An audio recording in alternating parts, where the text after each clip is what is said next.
All right, all right. Oh man, we are in the building tonight. We are in the digital building tonight. Family, make sure you hit that like button. It's getting ready to go down. It's going to be a legendary night.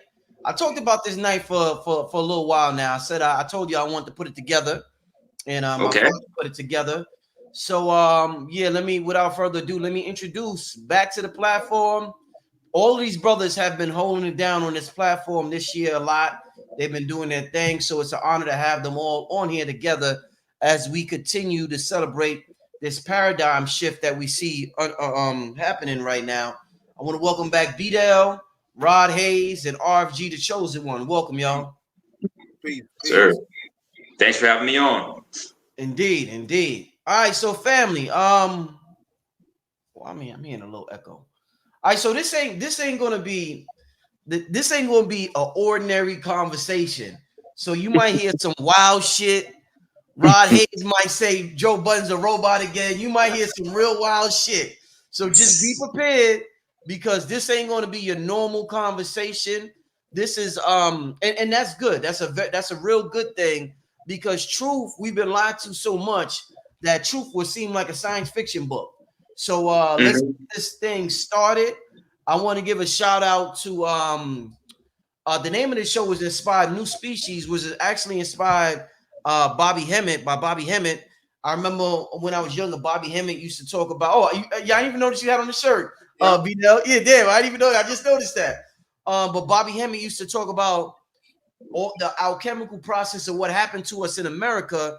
There was a new species that was being born. There was a new people that was going to be birthed from that. All the mixing, all the everything that happened. It was like we're like this big alchemical experiment that happened. And Yeah. you see what we've become. And shit, man, you're gonna see what will become in the next 500 years. So shout out to the soul of the brother Bobby Hemmett. And with that being said, let's get this thing started. How y'all doing, Rod, BDL, RFG? How y'all doing? I'm doing great. Doing good. Doing great. Mm-hmm. Indeed, indeed. Family, make sure I see we got about 1,500 people already. Make sure you hit that like button so you know the whole world could come join us tonight and participate in this conversation. All right, so let's get this thing started. Everything happening, the DNA upgrades, the ascension process, the solar flares, the just so many things happening, the eclipses that's going on. We feeling inside, people hearing their ears ringing. People are having abilities become active that they didn't have before. RFG did a video recently that got snatched, and I had to throw it on Patreon because it got snatched. Y'all remember that from 2 weeks ago, and he was talking about that. So this is like a part two to that. What I want to ask you is that, all right, so we study ancient history.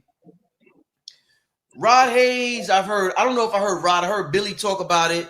I don't know if B-Dale touched on it. I don't know if RFG touched on it, but there's characters in antiquity. Let's use characters, the Anunnaki characters. I don't know if it was Inky and Lil, whoever. They said some of these characters put a cap on our DNA, right? Mm. They said they put a cap. Say that.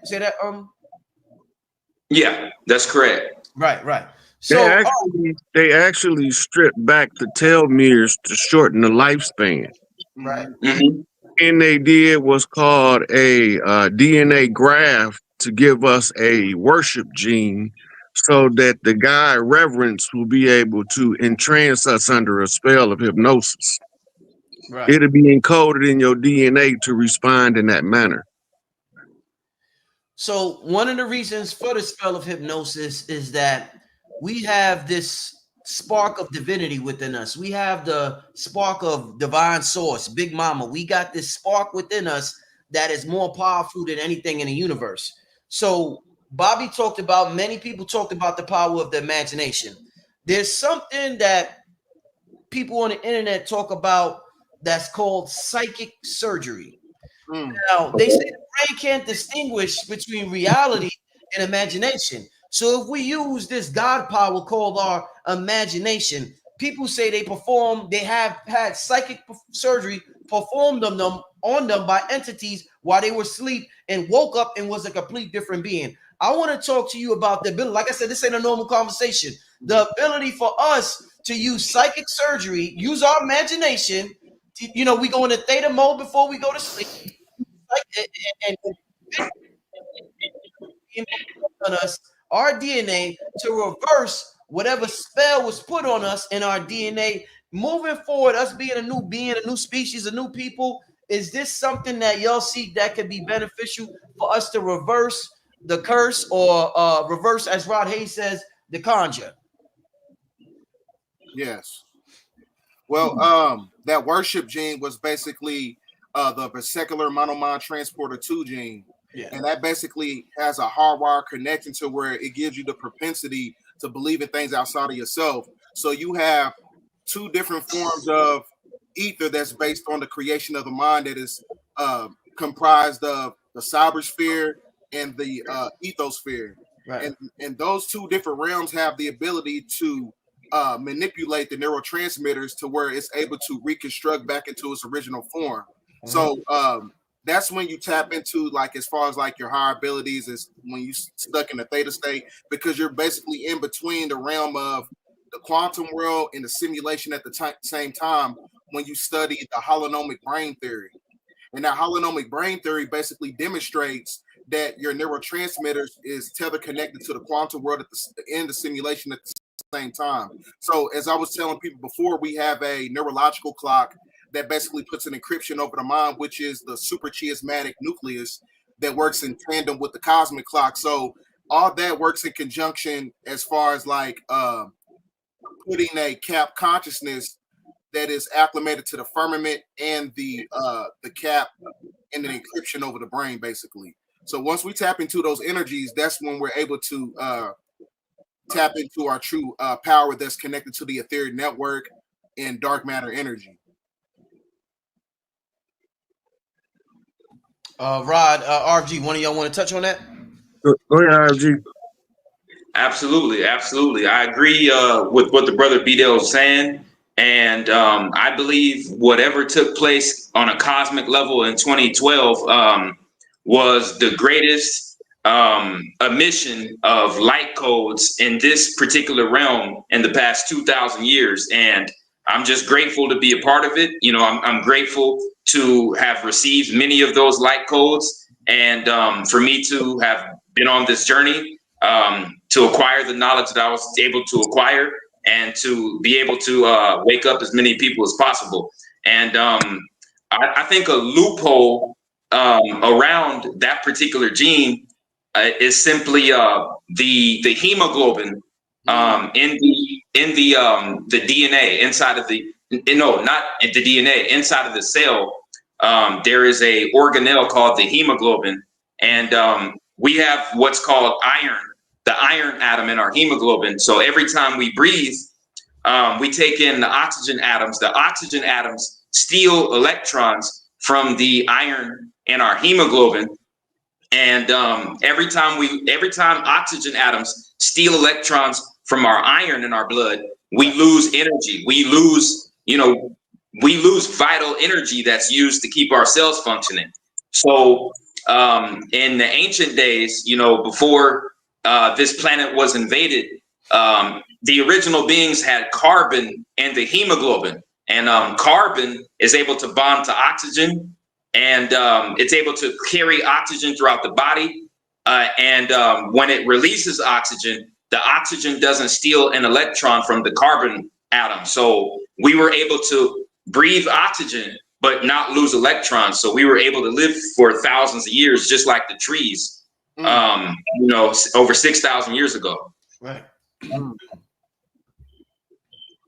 You're right. You gotta also remember that the iron was replacing the magnesium in the transfer in the blood in order to cause biological entropy. So the biological entropy is the breakdown that the leaching of the electrons is doing. It's causing it to deteriorate. The iron begins to rust. Okay.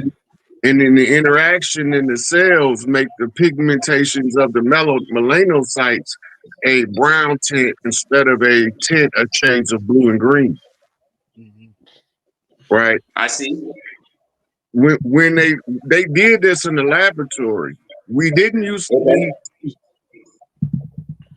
So they crashed the fourth dimension into the third dimension in order to split your consciousness in two dimensions simultaneously. Mm. Mm. Mm. This this was the great fear of CERN at the close of the age, because that's what created the infinity loop to put you in what's called perpetual reincarnation cycle. Mm. Okay. You're playing out the same story over and over on a different timeline every time you come back until you realize that you've been psychologically and spiritually trapped into a cycles within cycles matrix in order for the mind to lose track of itself internally and seek itself externally in the realm of opposites. Yep. Yep. When I'm when they, with you on that. so when they tell you we're in a simulation, they right, but we in a 3D manifestation, and the 3D manifestation is still tied to prime source, Mm. right? The characteristics of the simulation is shown in the epigenetic programming. Everything is coming from outside of the body into the body. Your brain is not your mind, but your mind uses your brain to translate mental stuff into a understanding in the 3D world. Mm. So your brain is a supercomputer translating spiritual data into the 3D realm in order for you to understand what you're looking at. Exactly. So now you want to talk to yourself. That's why I seen Dr. Be Serious at the beginning, and he was talking about the kinesthesia of the self, right? It's been a long known in the self-help world that if you're making a bad decision, your body gets weak. If you're making good decisions, your body becomes strong. And that knowledge can allow you to ask yourself if you're making the best choice for yourself. And then Now, when you say, my bad for interrupting, but when you say good and bad, do you mean high vibrational versus low vibrational? exactly. Because Okay. those things that we consider bad and those things we consider good are only separated by the frequency they come in on. That's part of the reality, right? All death, I mean, the frequency of death, but it got branches. So now all of the frequencies of death can be broke up into the gunshot victim, the stab victim, the accident victim, but they all got branches on the death tree.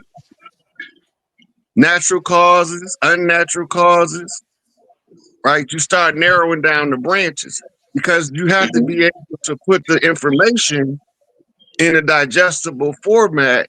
And the more people you can explain it to, then the more people you connect on a mental awareness level in order to control the great egregore. That's why they say knowledge is king. Facts. Okay, so in this realm, one of the big things that people focus on, have always focused on, was manifesting things into this realm, bringing things into existence. Some people call it magic. Some people call it science. There have been many names. Some people call it alchemy. There have been many names for having something in your mind, and then it may be in my mind. I'll give you an example. I had the Gathering of the Masters in my mind one day, one year, and then next thing I know, boom, there's 2,000 people in a room, and I see BDELL, and I see BDELL there. You know what I mean? It's just all the master teachers there, but that shit was in my mind just a couple of years ago, just strictly in my mind. So what I want to ask you about, I remember I had a conversation with Brother Polite. I'm gonna bring him up because I got to use an example, so I want to bring him up. I had a conversation with him many years ago, and I'm like, "Yo, how you able to manifest so much, man?" And he told me, he said, and BDELL recently said something that reminded me of what he told me. He said, "Yo, Rich, yeah, I use platonic solids." He was like, "Yo," he was like, "When depending on what I'm thinking, I use a different shape. I visualize a different shape depending on the emotion of what I'm thinking. And I forgot what he said. So, but he was like, if I want to get this, then I use this shape. If I want to get that, I use that shape. If I want to get that, I use that shape. And then he was like, yo, I just imagine, just like you send an email to somebody, I send an etheric email out there. I'm like, but like, what the fuck? I didn't expect all of that. Nigga told me he sent etheric emails. He uses different shapes depending on emotion. So, in terms of the topic of bringing things into existence in this world, I mean, motherfuckers cut chickens, sacrifice babies. We have done everything that you could think of in humanity to bring things into this realm. They say the new magic is the mind magic. So let's talk about mind magic and platonic solids. Tell me, how do you use, what's up with platonic solids and manifestation based on what I just said? Well, I'll take real quick. Well, when you're talking about the platonic solids, the best way to encapsulate that thought process inside of a dodecahedron that is connected to the quintessential alchemical element, which is the fifth element, and you trap that energy inside that geometrical shape and you upload it into the neurological interface, and you stream that intelligence down because it has a tachyon energy. And tachyons travel faster than the speed of light because light travels at 186,000 miles per square feet. So when you stream that intelligence down, it basically materializes in physical form. So when Brother Polite was basically talking about that, he was basically talking about, like, you got the tetrahedron or sasahedron, you have the hexahedron, tetrahedron. You entrap all those energies inside of, the ether, gamma radiation. You entrap those energies inside of geometrical shapes. That is how you're able to manipulate the better simulation of reality, and to manipulate the space-time continuum in order to reap the benefits of manifestations, goals, or anything that you basically trying to do. Because, as I was telling Brother Rich before, you have your tunnel vision is connected to manifestation. That is your interstellar vortex portal in order to tap into that energy. So it's all based upon the mind magic. Absolutely, absolutely. Every single physical object that we can look at in this universe, in this realm, at first was a thought. Especially when we talk about buildings, ornaments, objects, inventions, everything that we look at in this society. At first, it was existing in the fourth dimensional realm. So, I believe BDELL he's dead on with that assessment. Yeah, because that's connected to the mental plane, which is called, I think that's called the abode of the Most High, I believe, when you go on the path of Masut, after you become a neophyte. Mm-hmm. But yeah, that's my take on that. Absolutely. Rod, you want to close that out, Rod? Yeah. So BDELL gave you what's called the mechanics of the operation. Mm-hmm. Right. What I'm about to tell you here is what you're building using those mechanics. Mm-hmm. You know that symbol that they call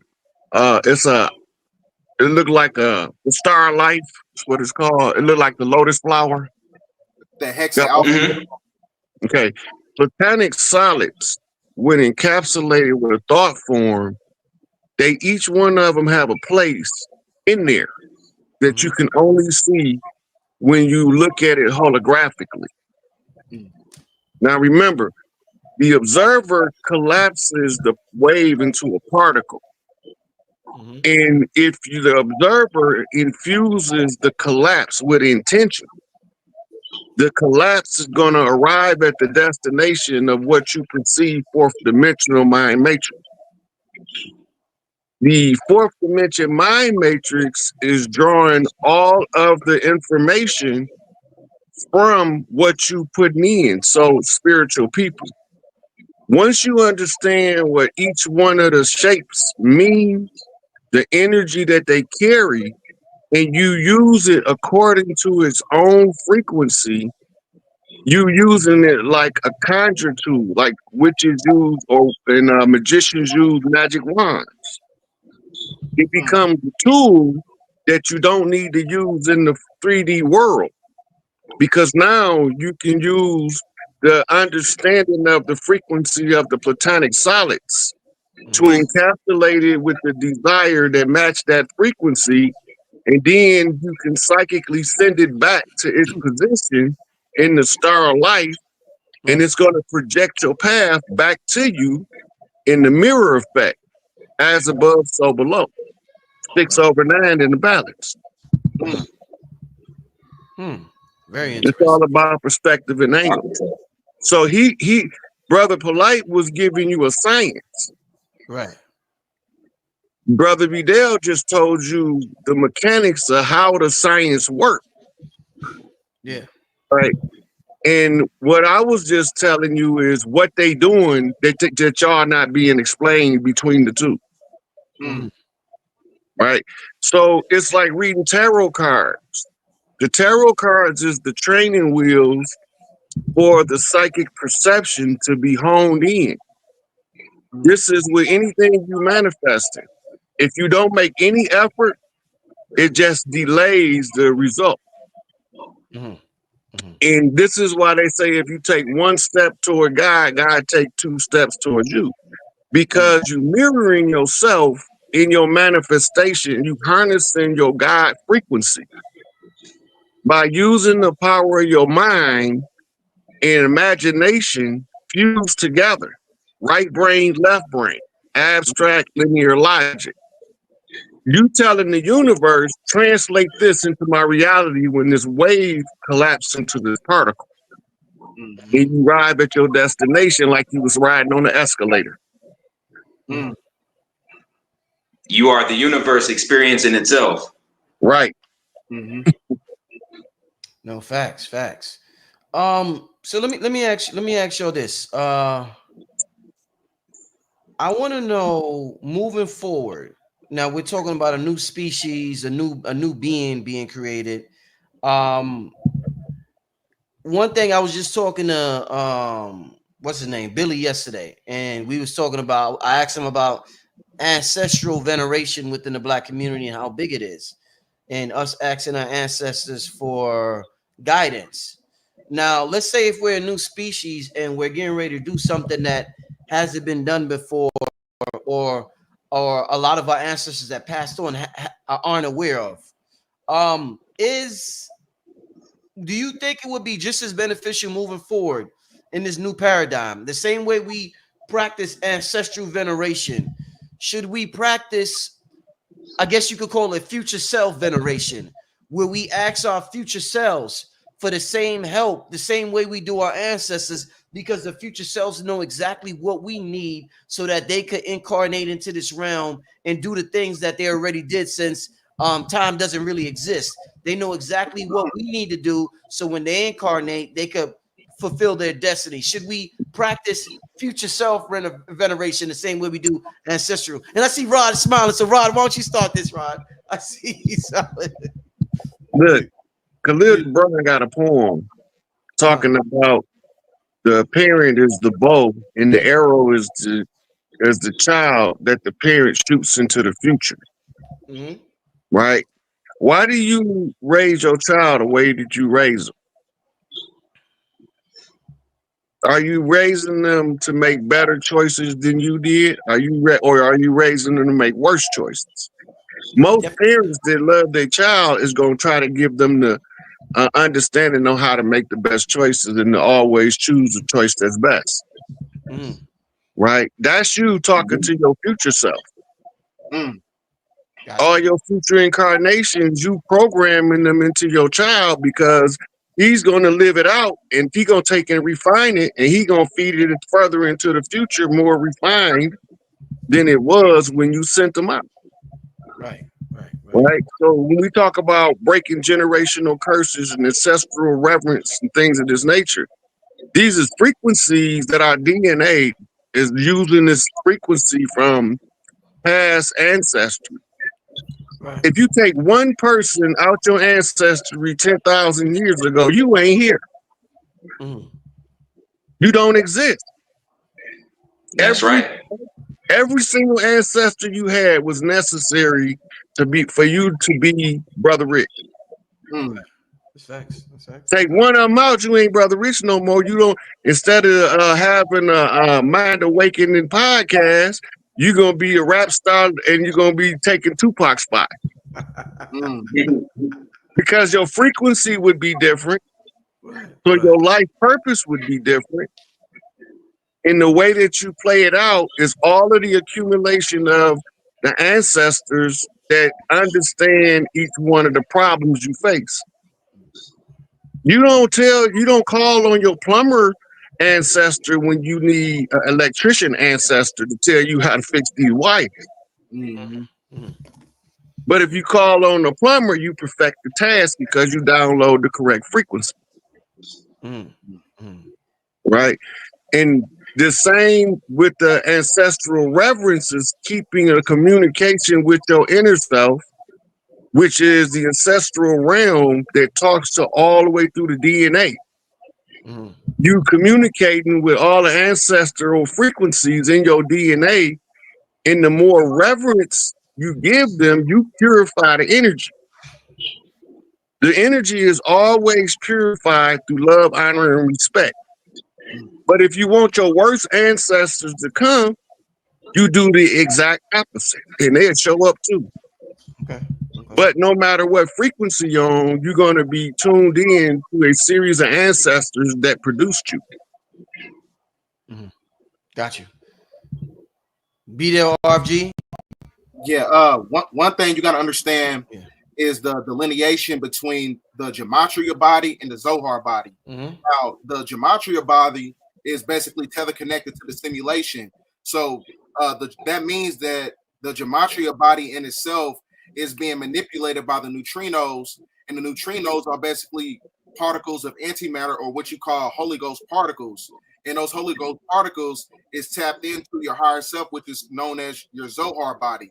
Your Zohar body is connected to these colossal coronal mass ejections, and these coronal mass ejections are basically these forms of gamma radiation that's amalgamating with the carbon body. So that basically means that your ancestors is living through you in order for you to tap into your higher states of consciousness that put you on evolution, as far as like you being at your higher stuff or whatever.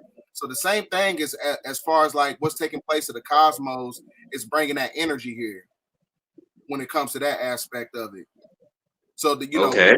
so that's why I was saying, like, as far as like the gematria body is basically an encryption over the body that is basically being controlled by electronic devices and things of that nature.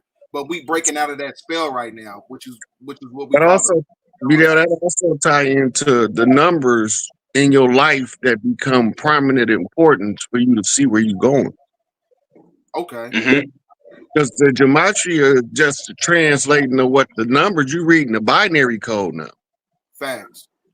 And now when you tell them what the gematria mean in translated form, you reading the streamers like them people sitting behind the keyboard on the matrix. Mm, So your perception is being fine-tuned in order for you to be able to explain to them what it is they're looking at. mm. Okay. RG, did you add on to that? I stepped off a second. Or you good? Or Um, me personally, when I think of like calling on the ancestors and things of that nature, like but I always selves, ancestors versus moving in the future, yeah, future selves, like calling on our future selves. Yeah.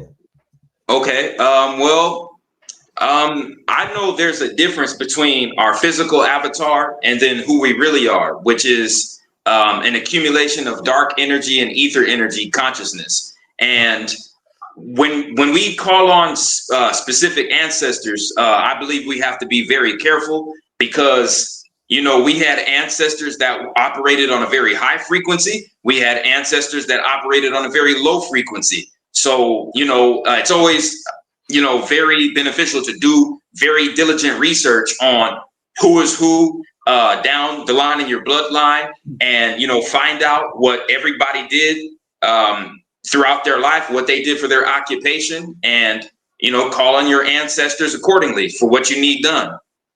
Mm. You know, that's part of shadow work too. In the Oh shadow yeah. work, that's the energies that you're working with. Mm-hmm. If you don't correct the ancestry that come to you on a frequency, let's say it's alcoholism. You got an alcoholic uncle that want to live vicarious through you, so he want to influence you to rock his frequency by consuming mass amounts of alcohol. Then he can take control. But it's not really him; it's the frequency that's trying to be in control of the life. And when you block down the frequency, you activate the frequencies that's more to your liking to run interference on your behalf called spiritual protection. Mm, Mhm. mm. It's part of shadow work. Mhm. So I asked a question. I asked this question. One person I asked this question to before. It was either Seven Beaumont or Billy Carson. I forget. And I'm gonna like remix the question a little bit. But basically, we're in this era of spirituality where we're taught to be positive and say affirmations and say what you want out loud and repeat it as many times as you want. From experience in life, and I heard Seven talk about this the other day on his show also. From my experience, sometimes when I'm the loudest about my mantras or I'm the loudest about what I want, I don't get sabotaged from people in the outside world. It almost seems like something inside me sabotages things. So it seems like the louder I get, I done gave out all the intel. Now some motherfucker inside of me knows how to counter it and do what they got to do for, like, let's say you want to you want to get a new car and you keep saying you want to get a new car, right? You're about to get you say it out loud, then all of a sudden the weirdest shit in the world happens so that you don't get this new car. But sometimes a person is quiet about it. He moves in silence and he gets the car like that. I want to ask you, is there something, and I heard Seven talked about frequencies wanting to stay alive. So let's say you have a frequency of misery or whatever that exists within you.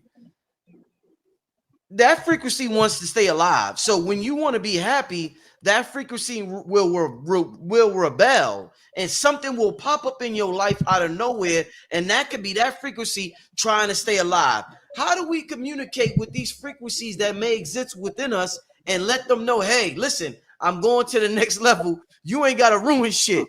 You ain't got to do no wild shit. You don't fuck shit up. But I am going to get to this next level. I'm going to save a little room for you to exist. But I'm gonna get here. Like, how do we do that? How do we just be positive, but to being realistic and saying, listen, this frequency is gonna fight back if I try to do this. How can I communicate it and form a truce with it, like nations form truces with each other, so that they can live in peace and harmony with each other?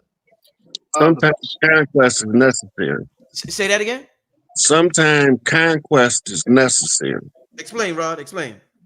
There's usually an example of sometimes two nations with opposing views can make a treaty of agreement. Sometimes they can't. And when that happens, it might be required for one of them to conquer the other one in order for them to even find a semblance of peace between the two. Conquest becomes necessary. When you're looking at the energies and you're doing the shadow work, the frequency that you exercise the most is going to be the strongest. And so when that energy rebel, if you don't have sufficient practice on the new energy, the energy that you choose, the energy that you used to is going to come back up and interfere with your process. This is what you're talking about. If you're looking at everything from 3D matrix, and we believe that the 3D is the answer. But the answer comes in spiritually, translates mentally, and plays out physically. So when you face with those energies, that means that you haven't built up the energies required to meet your task because you haven't done enough due diligence to build that energy momentum up. Right. Got you. Interesting. Well, based on my own observation, when it comes, I call it, keeping your cup full to where you're not leaking energy. So sometimes when you say certain things that you're gonna do. Sometimes it doesn't like materialize in physical form. So sometimes it's just best to keep certain things to yourself in order to harness that energy, because it helps you tap into your telepathic abilities to where you're able to manipulate certain timelines and time dilation in order to make certain things manifest or whatever. Right. So like I said, I call it leaking energy. Like when I say I'm going to do something, I don't tell a lot of people. I just kind of keep it mental, and I just conserve the information, and then I just let it materialize. Gotcha. That's the key point in ceremonial magic as well. Mm-hmm. Yep, you can telekinetically block somebody's plans, somebody's potential manifestation. There were instances where people were surrounding somebody that was like in an emergency situation, and they were like critically injured, and they did like a seance, like over 100 people like did a seance over somebody who was like injured, and that person was healed within a matter of like a few minutes. And the ancients called that energy the power of the Ka, the Ka, and that proves that we have those metaphysical, those supernatural powers. Like everything that manifests itself in the physical has to start out mental. It has to start out in the fourth dimension. And just like BDELL said, as far as like your plans, what you have going, you don't want to say that around too many people, because these days, you never know who's watching, you never know who's listening. At the end of the day, you never know somebody's thought process, what somebody's true intentions are. So a lot of times people say their plans out in public, and it gets telekinetically knocked down. Right. Yeah, because non-corporeal demons can block manifestation frequencies. Oh yeah. Remember, the most common form of cursed magic in the world, the most common form, is called ill wish. When you wishing that somebody tell you they're finna do something great, and you don't wish them well, you wish that they don't succeed. You projecting the energy, and the people around you, if they the ones that's projecting that energy, they can trigger your self-sabotage because you don't want that person to benefit from your prosperity. Controlling your energy. Right? And that's why I say when you do the magic circle, you are symbolically putting yourself in the position of creator. Right? And until you see your creation, the creation is being created. Or else you would have already seen it if it was past tense created. But while all these things are in the process of creation, you can't see them until they're created. It's process. And the energy that you put in the development of it, processing energetically, the faster you can cause the physical effect of bringing that into your reality that they call manifestation. It's the focusing of the energy, the control of the energy, and the understanding of the energy is required to do either of the two.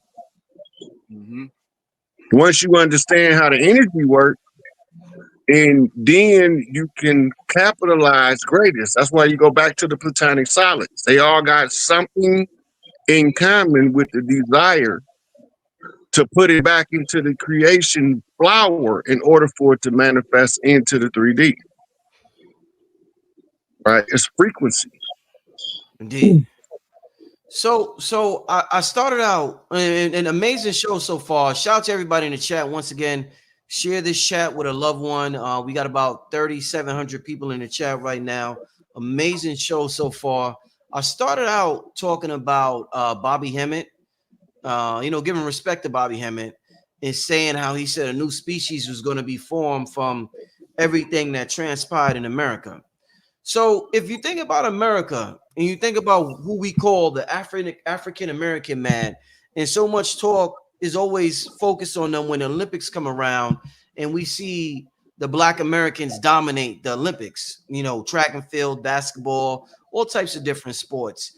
I want to know if we call the Caucasian the six ether beings, and we have all these names, and they don't have a certain amount of melanin, right? And certain people look at African Americans as not being pure Black people because, you know, our complexion was lighting up throughout the mixing process. Mm-hmm. Mm-hmm. Why is it that it seems, or why is it that what Bobby's talking about, or why are we seeing those group of people excel being mixed with this group of people who they say are lesser, but we see these group of people being the most influential people in the entire world, where anything that this group of people does, the entire world tries to emulate, no matter what race, color, gender, creed they are. They want to emulate this group of people that went through this whole process in America. So if we were diluted, they some people would say we were diluted. Like you dilute something, you make it weaker. It seems like we got stronger during the process, and we're like super people now. Like we think of shit, we do shit, jazz, hip hop, all the shit we have invented. There's over 50,000 patents from African Americans. Half the shit we use in our home is from African Americans during a certain period. So why we got diluted? Why does it seem like we rose even further up if we were supposed to begin diluted and weakened? That's because Africans in Africa have higher levels of eumelanin in their skin, but they have lower levels of neuromelanin in their blood and in their nervous system. When you look at the so-called Black people in the Americas, you know, our ancestors had the highest count of neuromelanin in their blood cells out of any other group of beings on the earth. So once again, so-called Black Americans have the highest amount of neuromelanin in the blood, but they have a lower amount of eumelanin in the skin, which is the opposite of the Africans. Now, when you talk about what makes somebody have a strong aura, what makes somebody highly innovative, highly intelligent, highly energetic, someone who has a large accumulation of vitality, that is connected to the amount of neuromelanin produced in the blood from the pineal gland. And the people that have the highest concentration of that neuromelanin in the blood are the so-called Black Americans. That's a fact, because where's your African Michael Jackson? Where's your African Michael Jordan? Where's your African Tupac? That's right. All the greats come from this geographical landmass that we call America, that was Atlantis. So as far as like our melanin count, our neuromelanin count, which is the brain and central nervous system melanin, we have an influx of melanocytes that taps into a certain intelligence that basically makes us pioneers, basically. Yeah. Mm-hmm. That's right. Brother Woods, I love these guys. Huh? What you say, Rod? I love these guys. Get Rod. Close that question out, Rod. Go ahead, Rod. Okay. So we got to remember that they are telling us stuff in plain sight. Yeah, come on. All right. They're giving us the feedback off the reality. Yes. You got to go to the names of the epithets that they call America throughout what they call the lodge systems, the churches. America is known as the great melding pot. Yeah. Right? Mm-hmm. The place where you come for bounty, the land of milk and honey. Mm-hmm. One drop of blood makes you one of us. Okay. So what we're looking at is evolution being controlled from external forces, from the agency of man. Mm-hmm. Right? You ever hear Bobby talk about the great debauchery? Yeah. Okay. And the symbol for the medical field, the caduceus, is also the ancient symbol for DNA. Mm-hmm. The great debauchery was tampering with the human genome in the laboratory. Okay. This created a condition that was producing birth defects at an alarming rate. Enki gives them the remedy in the Sumerian tablets. The remedy to correct the errors in the genome is to give them the Anunnaki blood. Mm. Mm. Mm. So the royal families of all of the participating families of the Galactic Council Mm. sent down people with so-called celestial royal blood Right. to correct the great debauchery. Uh-huh. This is what put us in the Pleiadian light lock, Mm. the Van Allen belt. Mm. Okay. The people believe is the firmament, Right. Mm. but it's part of a conjure network for multiple celestial groups that's backed up by a Arcturian um, um, radiation matrix. This Mm. is why they can't get past the Van Allen belt unless they find what's called space windows. You Space. can't What? just Hold up, Ross. Say unless they find space. What? windows. They call Windows. them atmospheric windows. Okay. Mm. Mm. So it's like unlocking a combination lock to get on the other side of the Van Allen belt. Okay. Okay. Okay. Basically, like an energy field over the earth that's used as a soul trap, to keep us here. Right. Mm. That's what people call it, the soul trap. But it's part of the infinity loop when they crash fourth into third. And the infinity loop makes us be in the sacred 8 ball, Mm-hmm. Mm. where we live in the upside down for a series of cycles, and then we live upright for a series of cycles. Mm. So the 8, the figure 8 on its side, but if you close it like this, it'll mirror itself, Mm-hmm. Mm-hmm. right? That was when they collapsed it. It required us to split consciousness. Mm. If your consciousness from your dream state is in control of the physical world as it is of your dream, you a problem to the system, Mm. right? And everybody had to leave their celestial forms to come into a human form, use a human avatar, and we all got to work in teams to get out of the condition, flip out the eternity loop, Right. the infinity loop. We Right. need the alignment of the Maherta at the same time that we're working on the liberation, Mm. Right. Okay.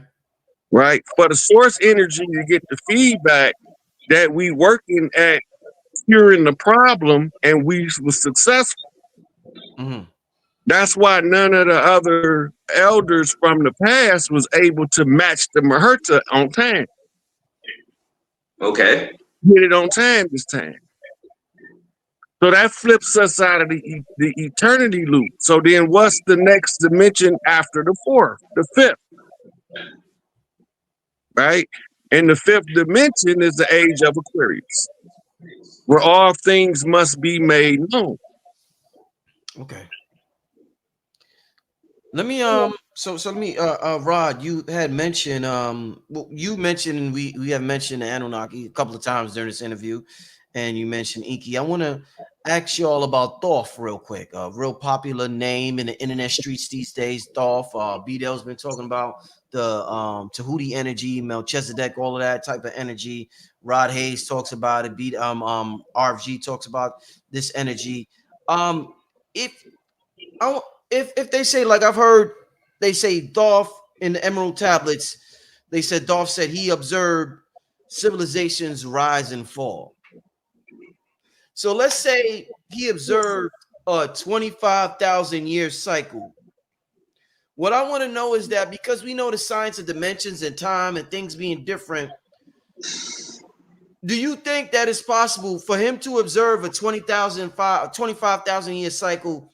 Maybe it was 100 years where he was at.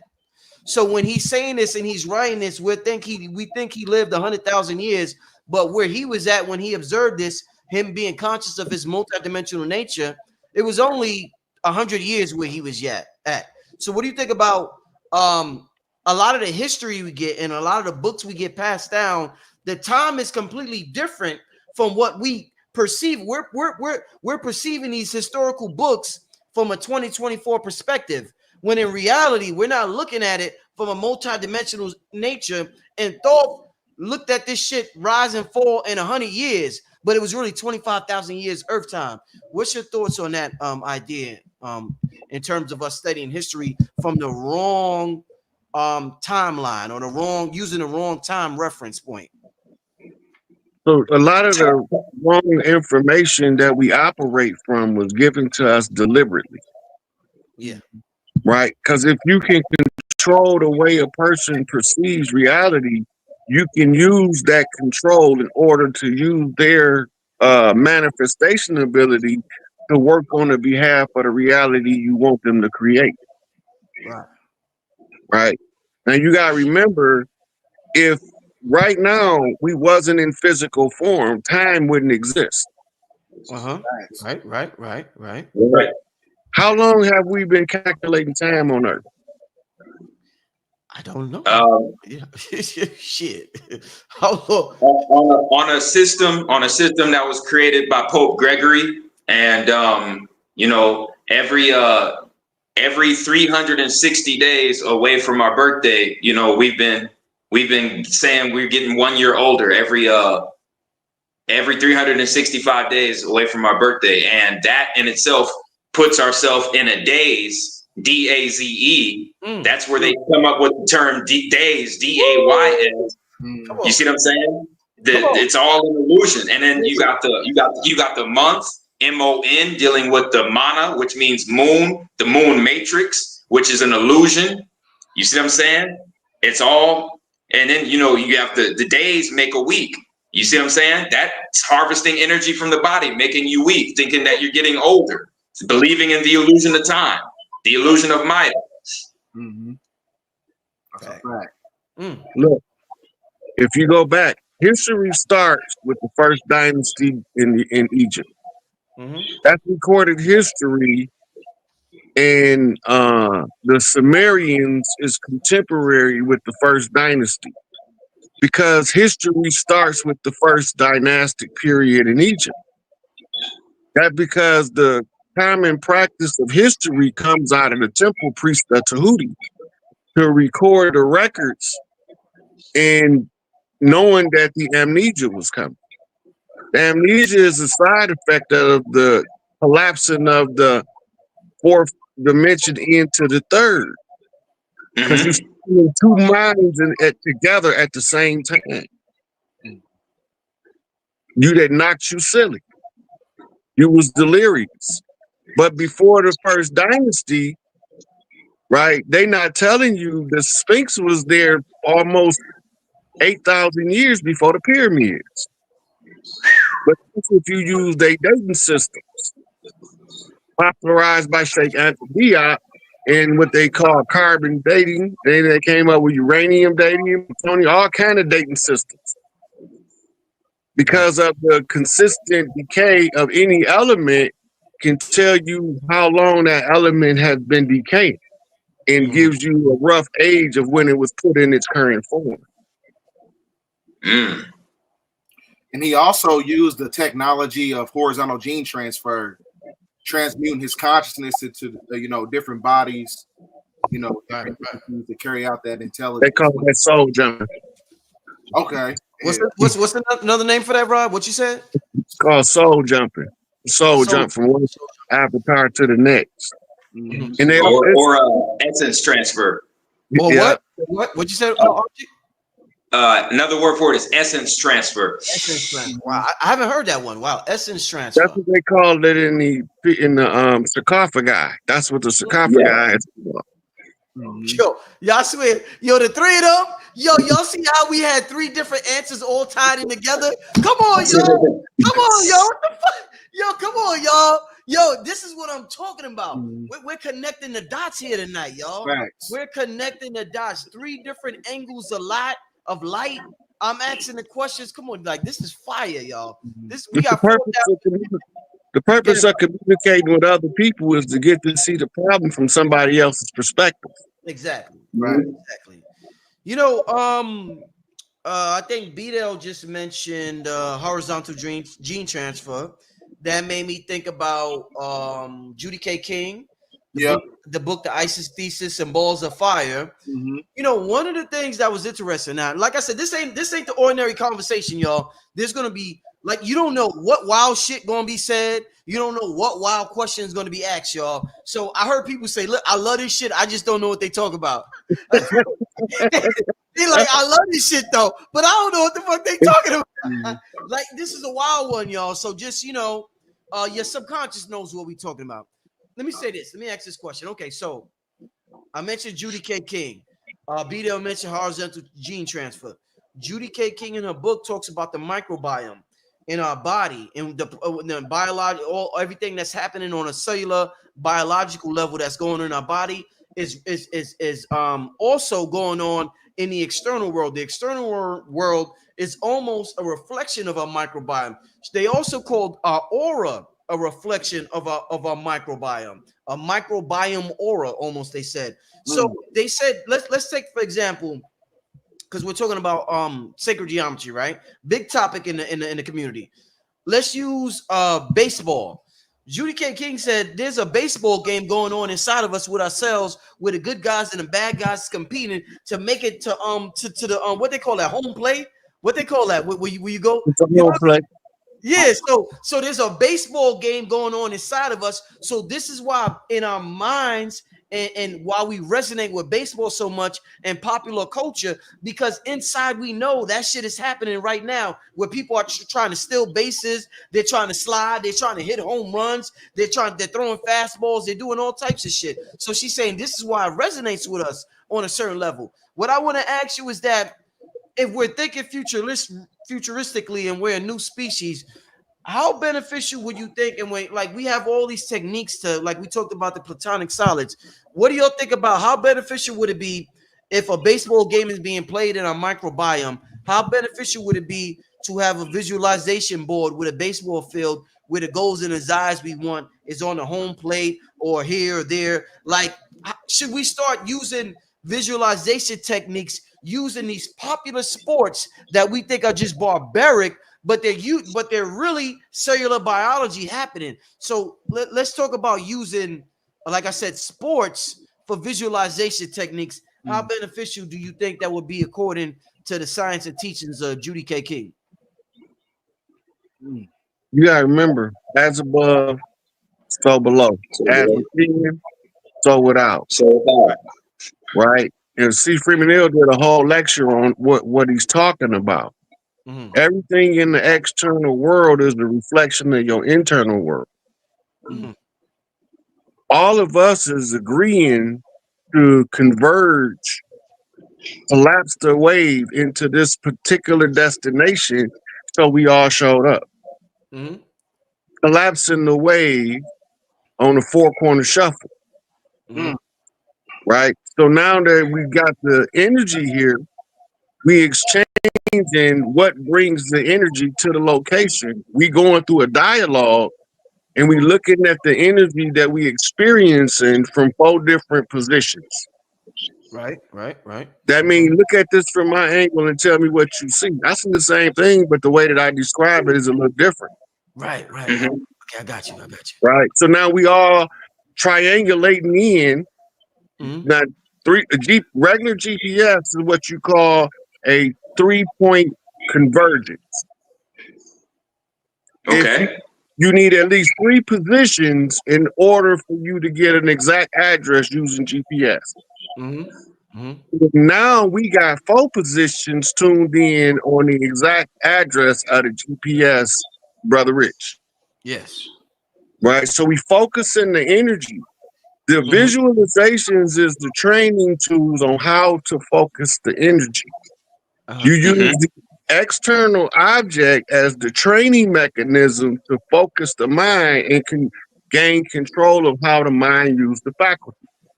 Right. You have to develop it and you can perform it. But Mhm. you can't perform it until it's developed. And Mm. that's all of the mind's energy. That's your creative potentialities. Mhm. It's only going to work according to the self-discipline of the person that's wielding the desired manifestation. Got you. Facts. And let me just add before RFG or BDEL adds on, I asked that question, keeping in mind that I remember if y'all watch the channel on a regular, I talked to Aaron Lyons one time. I use basketball on the regular in my imagination for as far as me asking questions. I imagine myself passing an assist to somebody who's going to score. So I use sports on a regular basis in my imagination to produce my rally, my reality. I always imagine myself being an assist man so that BDEL, Rod Hazel, whoever could score the basket. So this is why I always say I'm the point guard. I'm the point guard. I'm the point guard of the gods. So just wanted to say that. But go ahead, BDEL and RFG. Go ahead. Yeah, so in order to beat the simulation, you got to treat it like a game. Yeah. So that's going to raise up your spiritual economics, and that's going to raise up the frequency of the law of reciprocity. The energy that you put out has to come right back. So it's not a coincidence that you basically like this channel, the Madison Square Garden of Consciousness. He's like the head honcho when it comes to that. So he's giving out assists to where you got different teachers to give out certain edification. So it's not a coincidence that all this stuff is happening. So that's how I look at certain things. I look at as a way of, in order to reverse the polarity of the simulation is to treat it like a game. Powerful. Life is a game. Treat it like a game. Indeed. RFG? The game of basketball was basically created off of the movement of the stars and the solar systems in the galaxy. So like you have the spherical ball symbol. It can symbolize the sun, the moon, or the earth. And then the goal is to move it through the center of the Milky Way, which is personified by the hoop. And it symbolizes being, a thought moving from one realm to the next. You see what I'm saying? Creation, the process of creation and the multiverse. That's what the game of basketball symbolizes. So, when you said that, the correlation between the sport and trying to manifest your goals, like the game of basketball automatically popped up in my head. And the ancient Mayan, their game of basketball was, the Spaniards called it Pitz. So that's Pitz. And that's what it was based off of, like creation throughout the multiverse. Right. Wow. So, all right, we talked about, all right, a little earlier, we talked about time, right? When we talked about, yeah, Rob, what you said?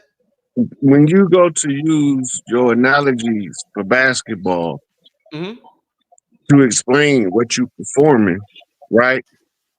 The analogy goes into when is the first time you ever understood the concept of success that you was trying to reach?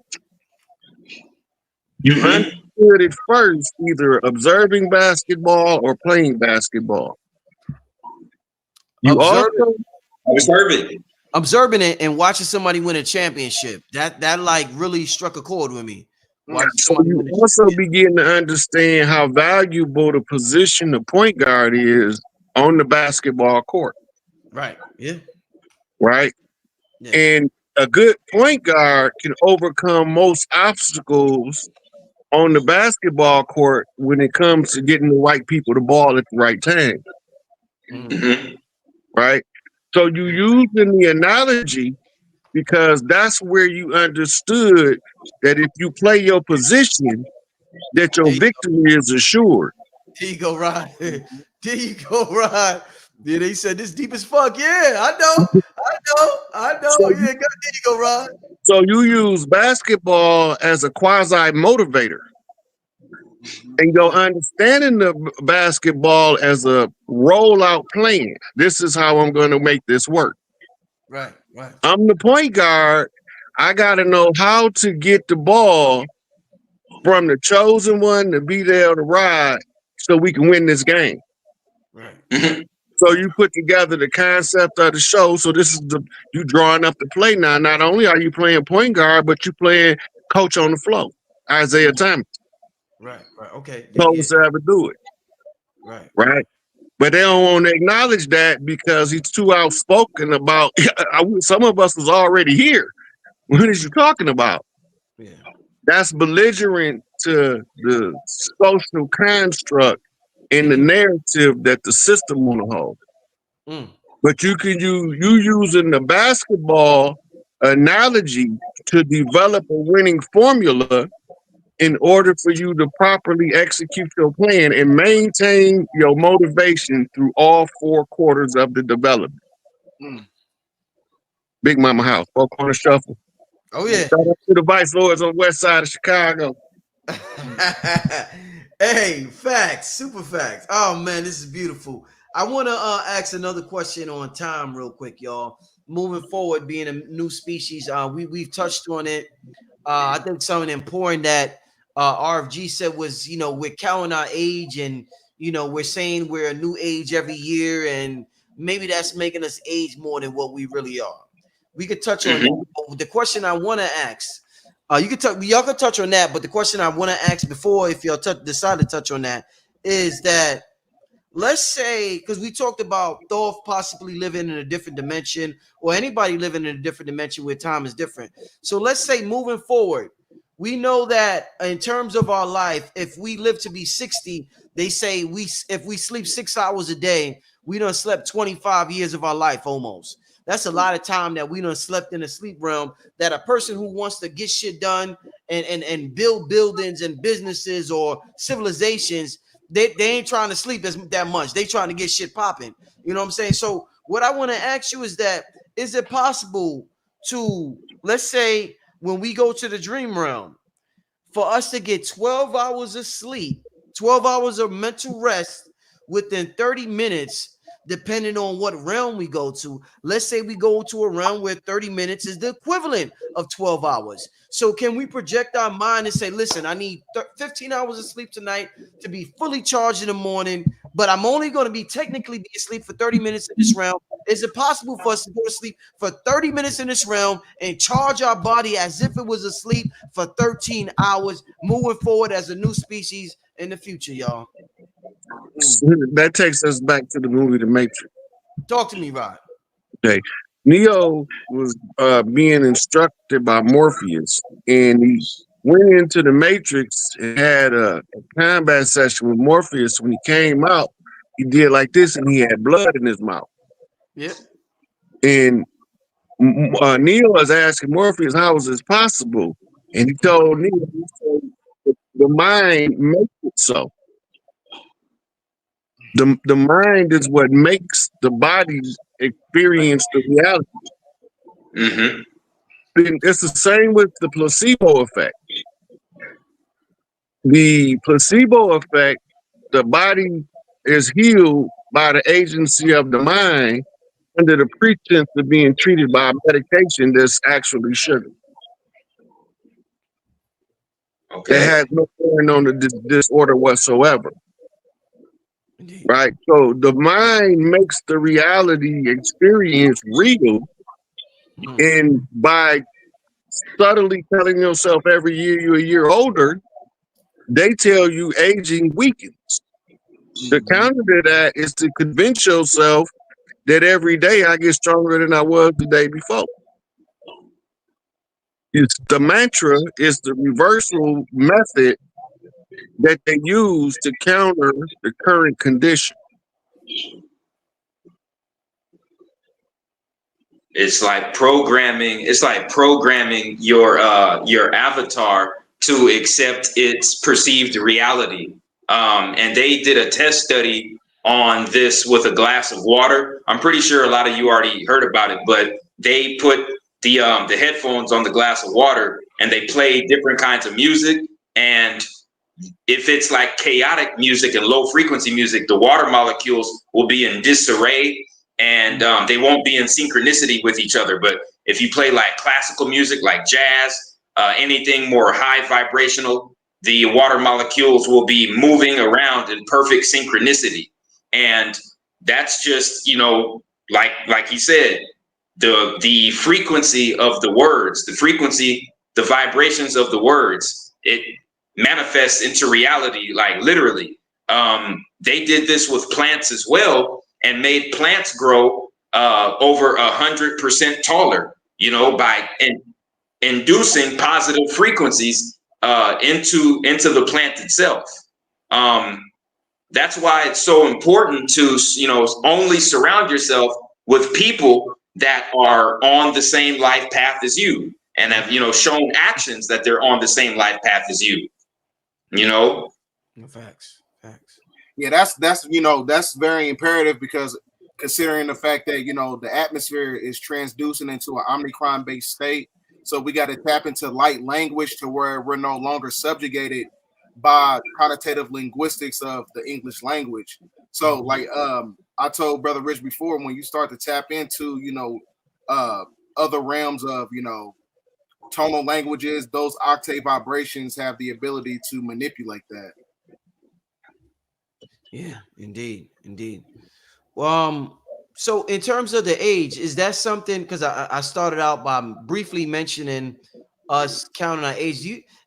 Should we stop doing that shit? Is that something that's outdated? You know how voting is like, we're like, all right, that shit is like, come on, y'all, that shit is useless at this point. With who's Trump and Kamala. The singer Prince, the singer, the late singer Prince, he tapped into that form of alchemy that literally stopped his body's aging process. Mm-hmm. And I think that's part of the reason why they did away with him.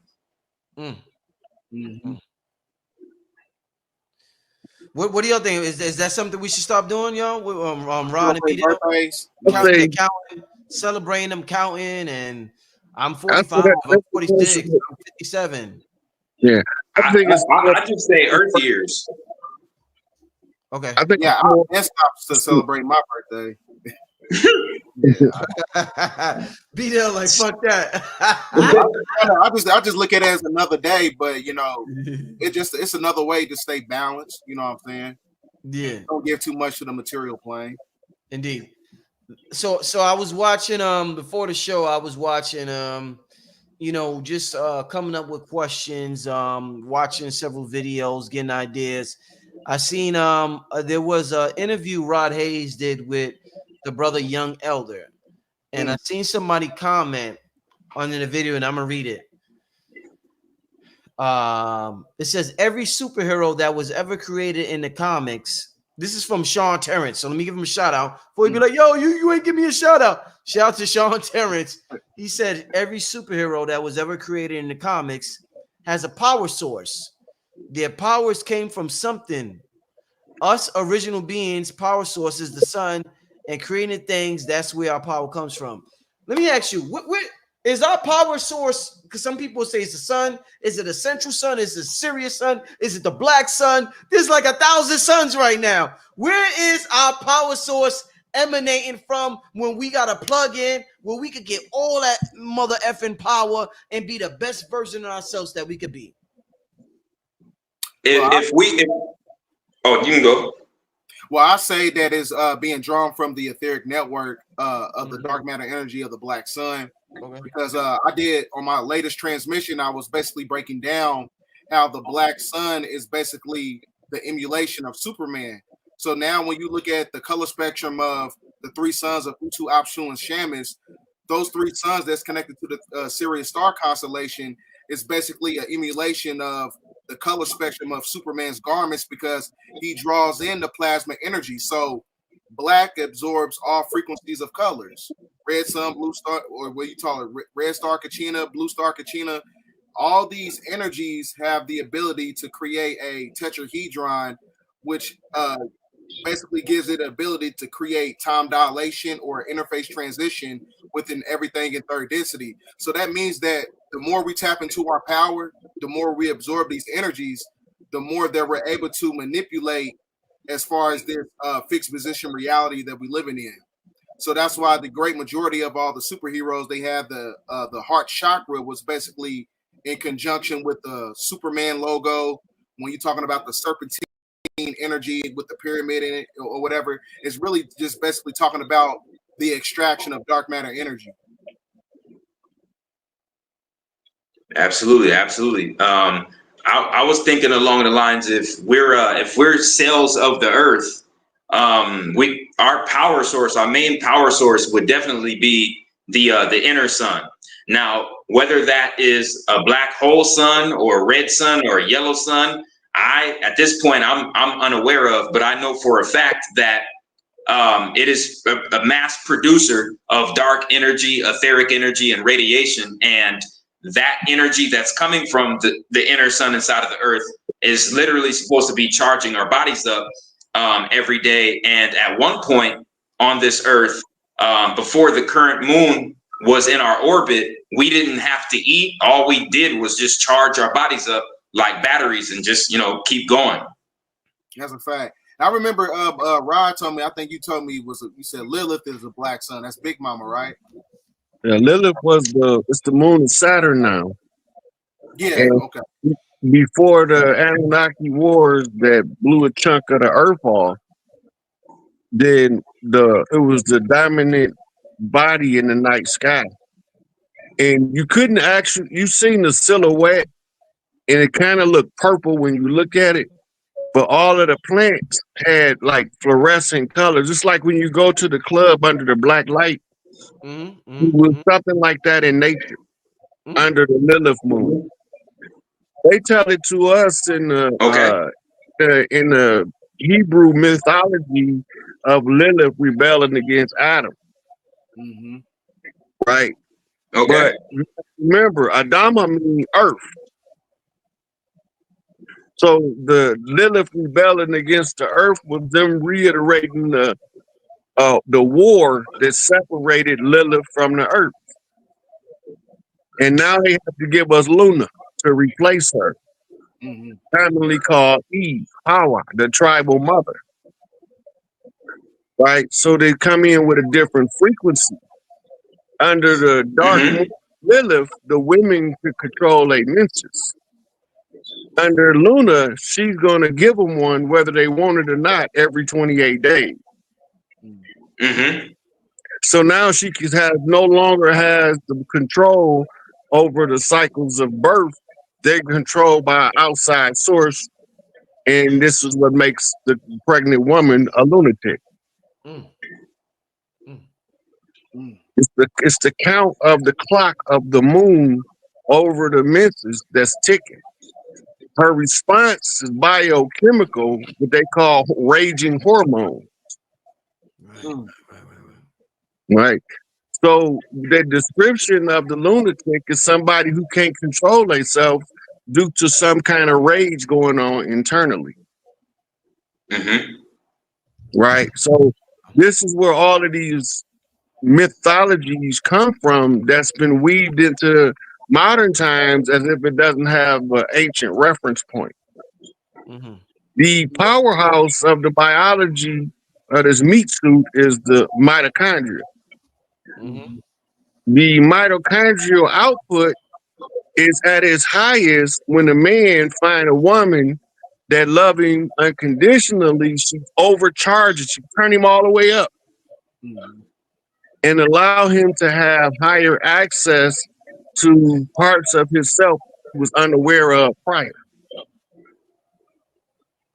And that's why when you fall in love, you act like a lunatic. You do not behave according to your common behavioral patterns from before. You alter now. Right. Because the chemistry that comes with turning the mitochondria up allows you to see clearly things you didn't see before. Remember, DNA is crystals. Mm-hmm.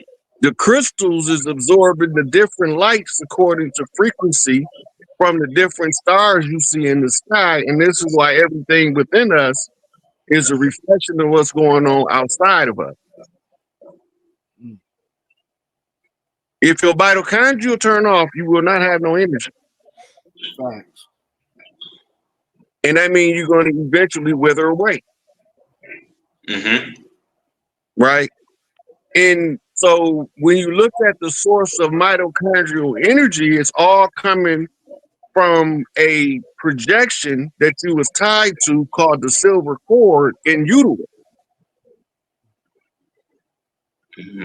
And the golden cord is when you can activate all four chambers of the brain, and now you will connect back to the Father, the Son, the sun is going to send in UV rays that's going to carry codes that's going to alter the DNA according to what the crystals told it. It's going to be filtered from the earth and fed back by the collective of Schumann resonance. And then the sun going to answer the earth with another solar flare. Right? But when these Schumann resonance it alter weather patterns because it's energy frequencies going through atmosphere. Right. Right. So then you see it play out in the 3D world as storms. Makes sense. So now you still getting the same data through the silver cord as long as you connect it to the mitochondrial power source. You always connected to your mama. No facts, Rod. Rod, you mentioned love. I want to talk to y'all real quick.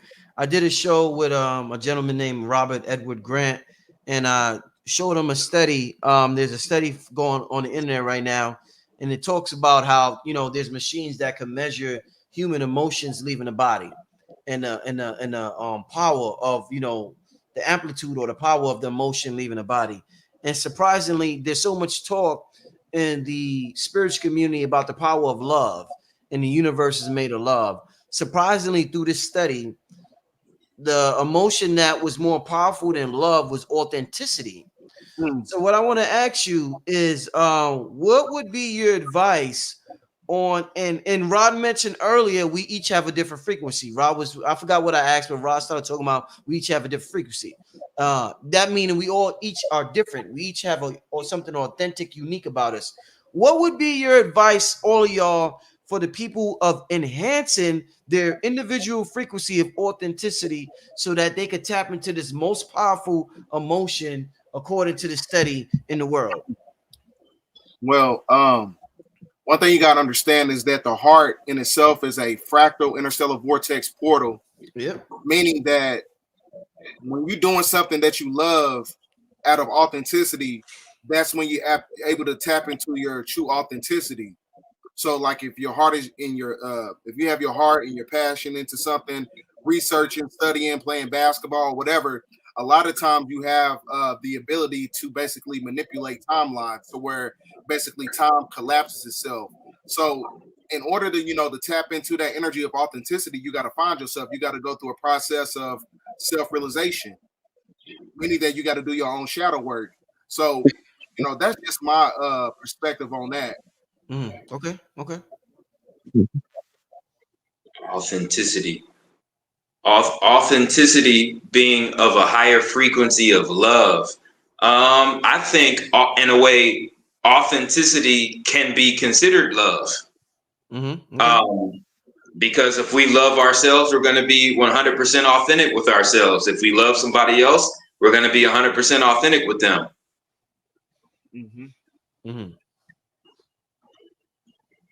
Rod, you want to close it out? So you got something called the true self, and you got something called the false self, commonly called the ego. The love energy is required to get to the true self. And the stuff that makes your heart happy is the stuff that focuses that frequency that you are calling authenticity. And it comes from opening the heart with the energy frequency of the love. Because now you get to see yourself for the first time for who you truly are. Right. It's the culmination of the shadow work, the getting rid of all of the negative traits. Right? And as you do that, that's called the purification of the ego.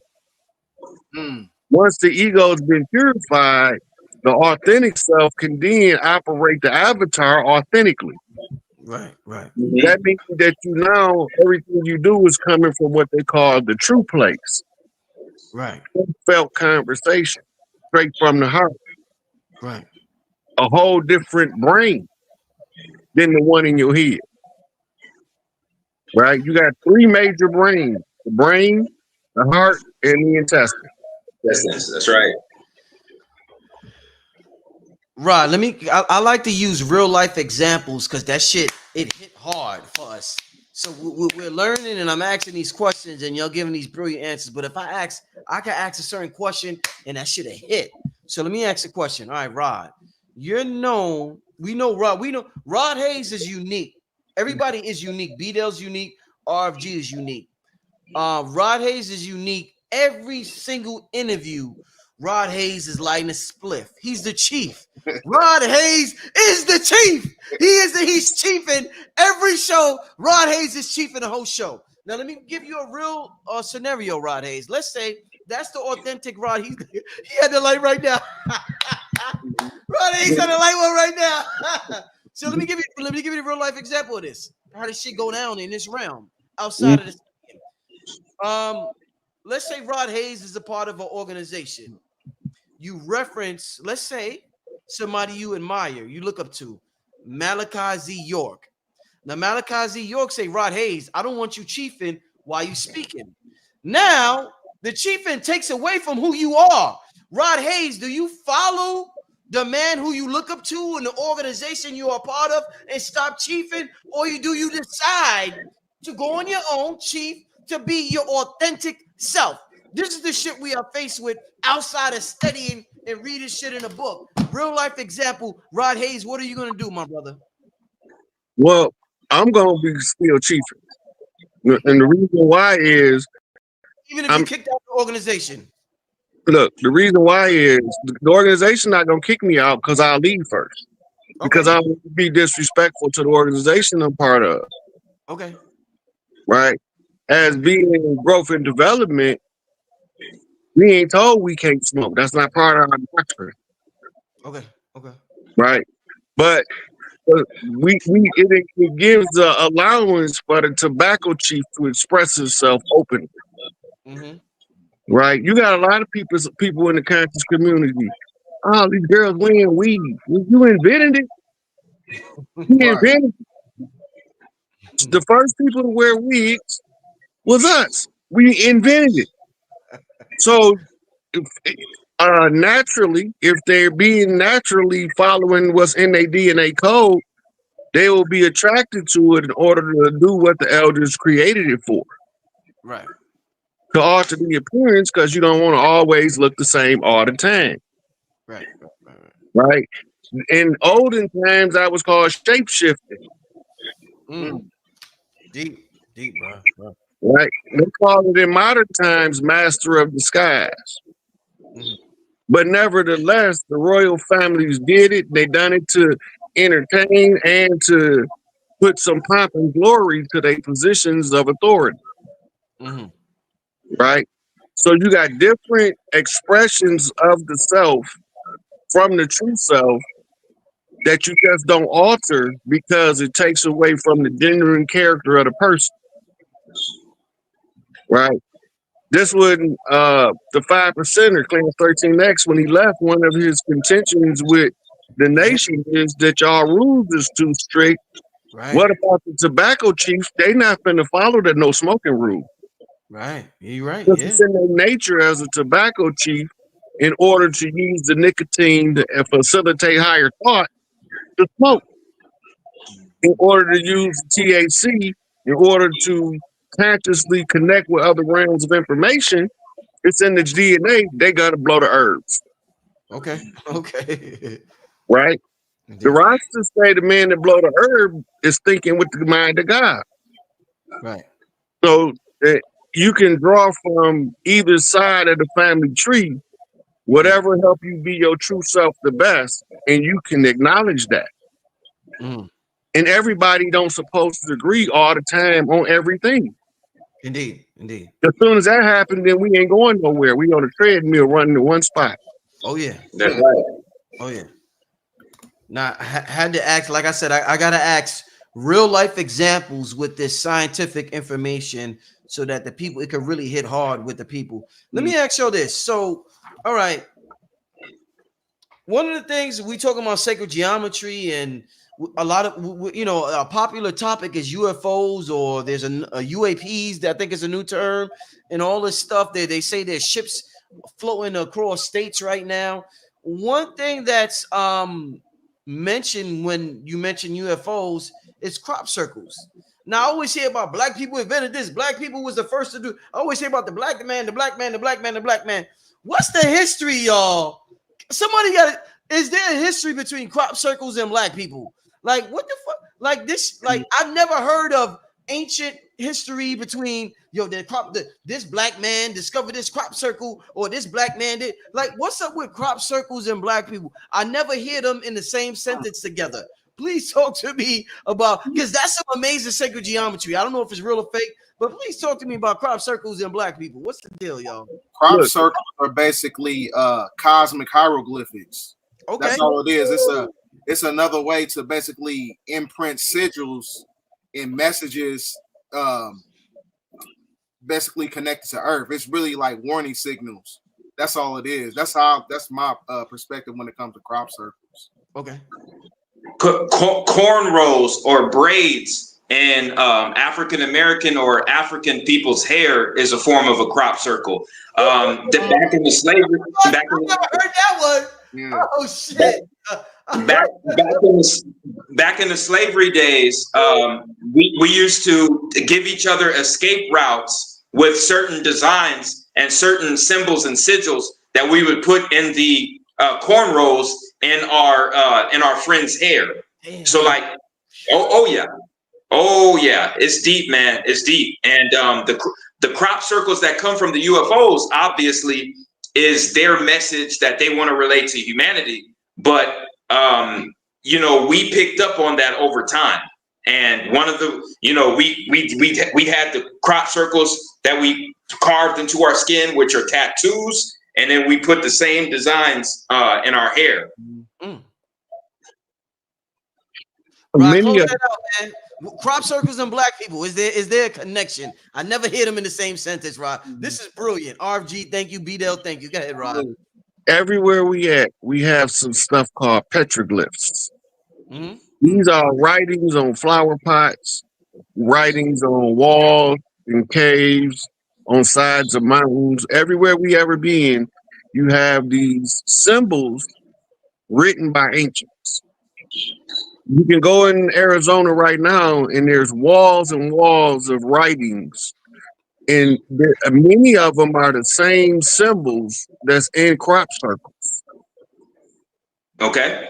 So it's a higher consciousness trying to communicate with people on Earth that has developed themselves to a consciousness high enough to read the physics so that they can translate the symbols for the people to know what we being told. Right? So it is a connection, but remember, the crop circle is fairly new phenomenon to most of the world. So we were not going to relate it to the fact that it matched ancient symbols and ancient pottery of us around the world. The original earthborn. We have the Dogon. Many of the symbols of the crop circles can be found in some of their stuff. They all telling messages, but we don't remember symbolism. And we think that the written word is the way that we was communicating before we start writing. Make it make sense. Interesting. So I've heard Rod say that I guess the DNA. I told y'all about this video I seen you on. It was a YouTube short, but you dropped so much shit within that short, Rod. Shout out to a young elder. I think Rod said that the DNA upgrades is coming via sound. Did you say it's coming through sound? Through energy, through the UV waves. The human resonance is what is going to be carried on. Okay. The women going to experience it first. Because the mitochondria during the early days of gestation is also examining the DNA for all defects. Right? So while the DNA, the mitochondria is mainly scanning the Y chromosome. because it's the newest Okay. chromosome in the human genome. Right. Yep. So it still had to go through a refinement and development phase. Just go back to what you was talking about, Bobby Hemmett saying we're gonna be a different species. Yeah. Because all of the information that the collective of all women collected on their mitochondrial network is fed back to the earth, which feeds it to the sun, which corrects the DNA through the crystals. Mm-hmm. Right? The sun tell the earth to tune in to this frequency, this modulation, this amplitude, and then send the blast out. Mm-hmm. And then the human resonance blast is the earth's response to what the sun said do. The women then genetically begin to alter the genome. In other words, rewrite the human genome, Mm. Mm. Okay. right?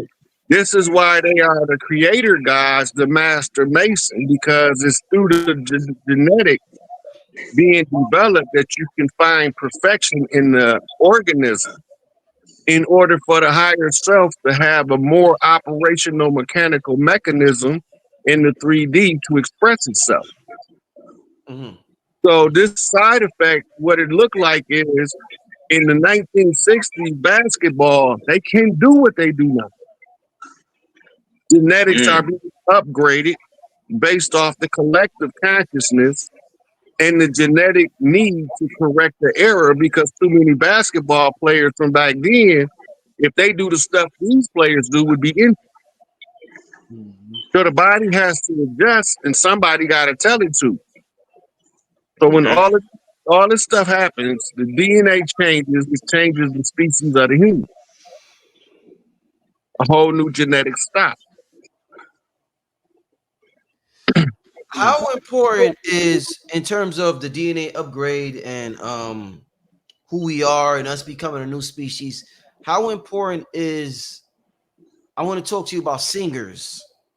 And the reason I want to talk to you about singing is because everything is sound. The universe was created with sound. I just asked about sound. We know about cymatics and something interesting. My son actually, he, obviously every kid for whatever reason resonates with Michael Jackson. Michael Jackson is so timeless. Every kid resonates with Michael Jackson music when they hear it or see him his videos or whatever. But my son actually, he heard a song, a R. Kelly song on the radio. My son was like, "Yo, what's that? I want to hear more of that." I'm like, "Damn, should I play more R. Kelly shit for him and tell him like yo, because R. Kelly was one of the baddest motherfuckers we had in the last 30 years, Right. but he got caught up in the human shit."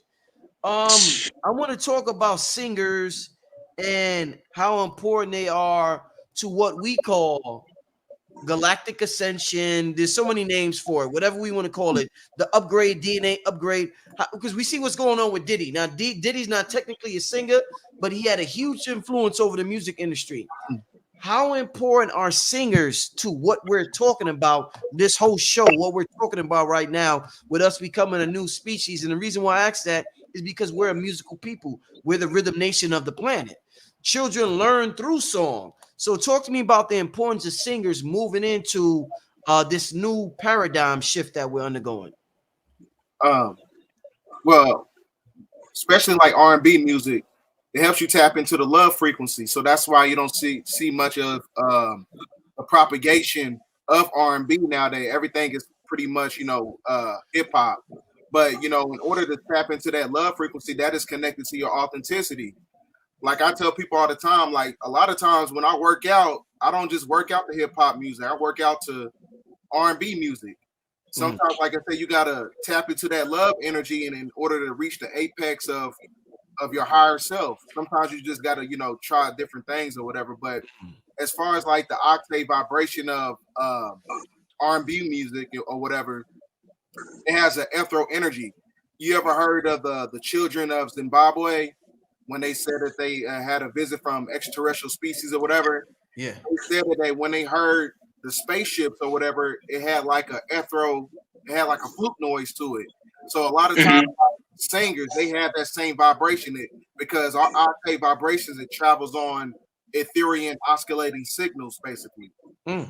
So that's just my Deep, take on that. deep, BDELL. Okay. Mhm. Yep. Music is like the foundation, one of the base foundations of culture. And before gangster rap was put to the forefront in like the late '80s, early '90s, our people were break dancers, were pure innovators. You know what I'm saying? Like major artists, like the biggest innovators in the world. And hip hop was needed for so many different genres, for so many different avenues of life. But I feel like what hip hop has become in the past 15 plus years, I feel that our music is actually devolving more than it's actually evolving.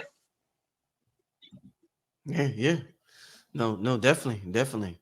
I just heard Lil Durk got locked up, man. I was like, damn, man, it hurt me in the head. Like I was rooting for that young brother. I just heard, Hmm. Lil Durk got locked up, and I think what conspiracy? What he got locked up for, yo? Conspiracy of murder or something like that? Something along those lines. I didn't look into it. Somebody just sent me the message on Yeah, Instagram. yeah, man. But it's a shame that so many of our artists get caught up in the system, or they get caught up in the bullshit within the industry. So it is what it is. Remember, Um, remember the yeah, Pied Piper? yes, Mhm. yes.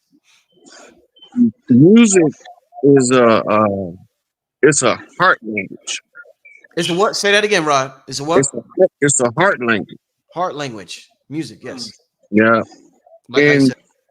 if you go back to, they call us the salt of the earth in the Bible. Mm, What do salt do when you cook with it? It balances out all of the flavors in the food. yeah. Music is the baseline or the theme music to life. Mhm. When the theme music gets stale, they come out with a new soundtrack. Mm, Right? You could start with Scott Joplin and work your way through the different genres of jazz alone, and you can see how many branches it sprang off into. right. Right? The same with the blues. It turned into R&B, rhythm and blues, turned into pop music, soul music, right? And this is always coming from us because we the salt of the earth. Mm. Meaning that we have to be tired of the trend in order for it to effectively be changed. Right. Hmm. Rock and roll played out, we created disco, Mm-hmm. right? When disco played out, then here come hip hop, right?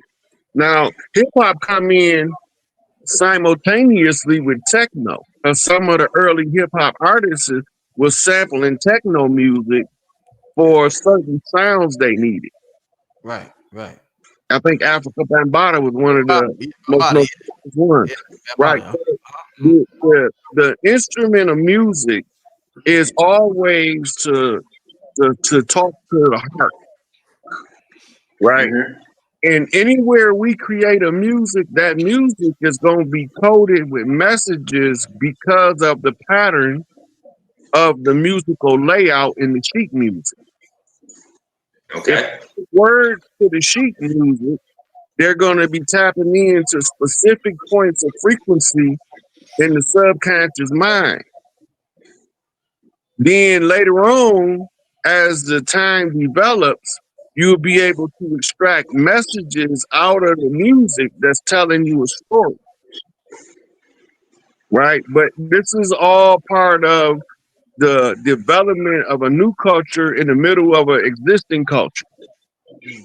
Yep. I'm just waiting to see what's going to be the new genre after hip hop. I think it's going to go back into the instrumental realm.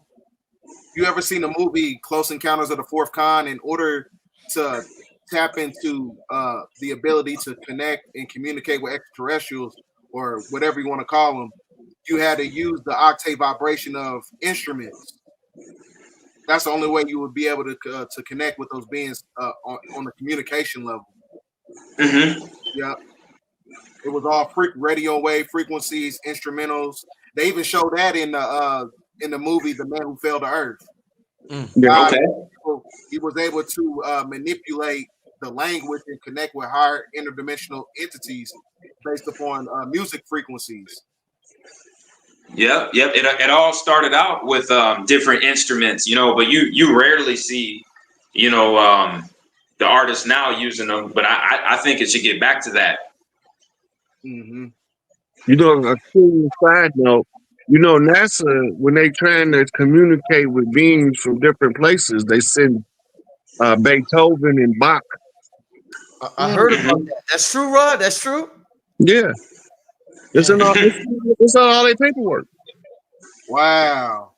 So you notice the word mentals in there, instrumental for a reason. Mm-hmm. It's a mental language. Tap into your higher abilities. Because I think if you listen to classical music, I do it to my son. I let classical music play lightly in the background while he sleep because it helps weigh out both hemispheres of the brain. Right. Well, they did many studies on that too, Brother Rick, using that Okay. classical music and fetal development, and plant and all kind of stuff. They use those different musics and it stimulates the synaptic network. Mm. Right. So if the synaptic network is just building and it's being stimulated, it's going to build itself thicker, faster, and stronger. Mm. Yeah. A lot of baby geniuses now are being born from listening to classical music during gestation. Mm. I'm glad y'all mentioned that. I'm gonna keep that in mind. Y'all know my lady's pregnant, so I'm gonna keep that in mind. BDELL, thanks for bringing that up. The classical music, because that's some, you read and study so much. I forgot about that part, the classical music part. So I'm definitely gonna keep that in mind. We gonna get to listen. We about to hit the 2-hour mark. I'm gonna take 3 questions from the chat before we get out here, y'all. I don't want to keep the brothers too long tonight. It's already 11. I appreciate it. It's 11:01. It's the 111. It's the 111. It just happened like that. It's the 111. But I'm gonna get to 3 questions and then we're gonna get out of here. Absolutely magnificent show. We got about 4,300 people in the chat. Wow, 4,300 people in the chat. Shout out to all of y'all. Let's get to 3 questions. Let me see if I got any questions in the super chat before I. Okay. All right, so I'm gonna get to a super chat question. Shout out to the super chat. Appreciate the support. You know what? Because somebody, family, brothers. Before I get to the super chat, tell the family because somebody asked about supporting y'all Cash App if they want to show y'all some love on the Cash App or whatever. Before we get to the 3 questions, y'all, we can start out with RFG, then BDELL, then Rod Hayes. If you got a Cash App or whatever, and the family want to show y'all love, let them know how they could do that, y'all. Okay. Yeah. I have PayPal, and I just recently created a Cash App like about 2 weeks ago. So if you want to Cash App me, you can send whatever to capital RFG capital CHOSEN the number 1. That is capital RFG capital CHOSEN 1 the number 1, and as well as PayPal amoapoxia@gmail.com. So that's AMOAPOKSIA@gmail.com for PayPal donations. All right, BDELL. It's $Brydell Rice, BRYDELLRICE. Okay. And Rod. Mine is capital SIK capital ATE. All right, I think King Simon's in the chat. If King Simon's in the chat, he'll write it down. Shout out to King Simon if you're in the chat. If you could put that in the chat while we get to a couple of these questions. Let's get to this first super chat. All right, Armani says, Rich and Panel of Kings, do you think they watch you and schedule these bullshit election events like tonight, on purpose to try to throw off the energy because they know what's up. Please ask. The entire electoral process is nothing but an illusion. You only had two presidents out of 46 that tried to like make some form of a significant change, and they were assassinated. So 44 out of 46 presidents, basically did everything that their puppet masters ordered them to do, and there's been no president to change the economic status or the fact that we're looked at as fourth and fifth class citizens in this country. There's been no presidential candidate to change that dynamic, and I don't believe that there ever will be. That's something the president can't change anyway. He can't do nothing to make people treat people any kind of way. He don't have that jurisdictional authority. Right. But the whole political stage show is a distraction. The only reason it's there is so that you don't know that we being dictated to. Right? They attribute the writing of the bills to this senator or that congressman. They ain't wrote jack. They didn't write nothing. Somebody gave it to them and said, "This is your agenda." That's part of the process of being over there. If you realize that it's a political satire and stop participating in it. But as far as them trying to disrupt the energy, they don't schedule it because Brother Rich scheduled the show. They schedule it based off time, day, and stellar alignment. Because that's how they determine how to interrupt the energy. By timing, day, and stellar alignment. And if they can control when the energy is disrupted, they can control the outcome of putting the energy back in order. Indeed. Fire. Somebody is a little upset in the chat, and they keep writing, name one female. Well, I don't know if they're upset, but they keep writing, name one female in the Galactic Council.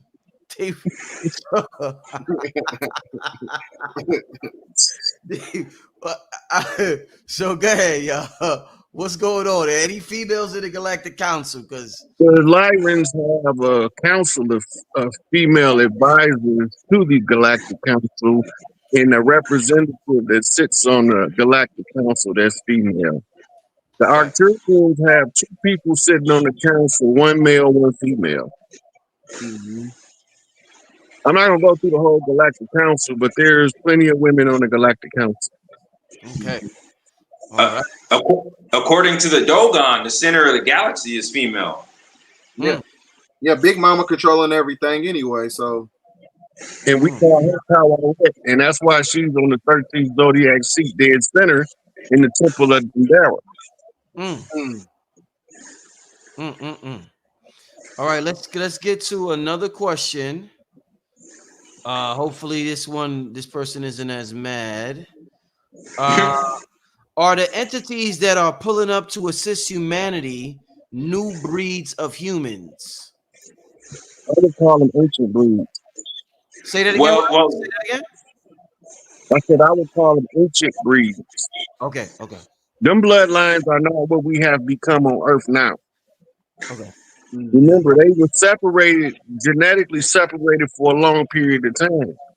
And what happens, you develop from a lion and a tiger from the same source. Right. Fundamentally different cats, but they're compatible with each other sexually. Okay.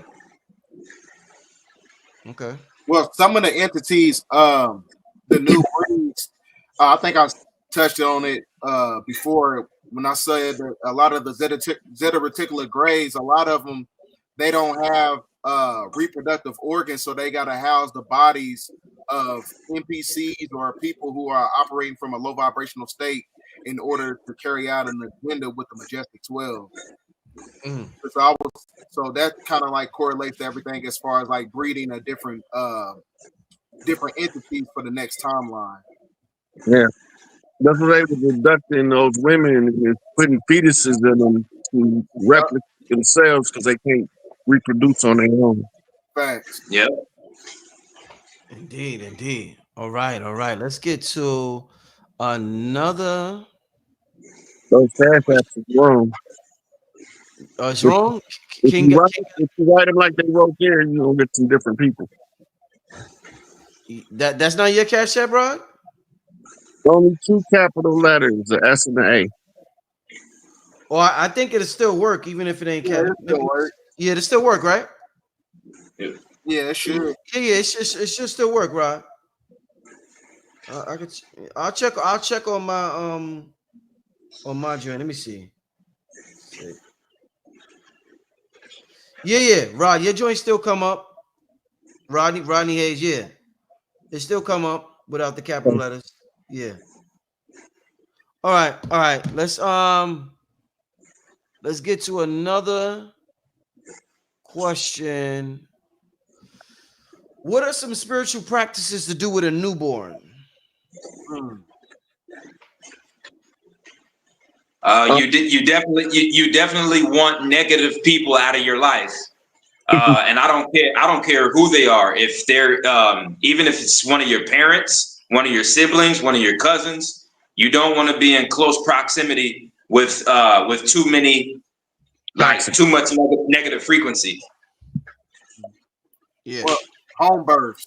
Black women got to start doing a lot more home births. That from the inception, that disconnect themselves from contract law and things of that nature. Mm-hmm. But some of the things you can do with a newborn to help them develop is ritual massages on a daily basis, water massages when you give them a bath. You know, they like the feel of the mother's hand or the father's hand while you bathing them, rubbing their body. You galvanize energy, and you make the child feel protected and safe, even in the condition of the water. Right. So you make them less likely to be fearful, more likely to feel secure in who they are as they develop. Right. Wow. You do stretching exercises with the newborns because this allows their muscles to start activating cartilage and gristle to keep them strong. Those are all physical and spiritual practices. Because when you start exercising the body, you exercise in their spirit. Exactly. Right. I heard there was a certain amount of time where if you keep the placenta, if the baby keeps the placenta attached to it for a certain period of time, I heard that was beneficial as well. That's part of pair binding, where the mother suckle the baby in breast milk. The chemical oxytocin is then triggered. And when the right chemical balance between the mother and baby to tell both of them energetically they secure, the placenta will then get a blast of oxytocin to release it. Okay. With several other hormones. But they flip the cord, and this is the number one cause of postpartum depression. When they flip the cord, the energy from the placenta tell the mama abort. The baby's aborted. Damn.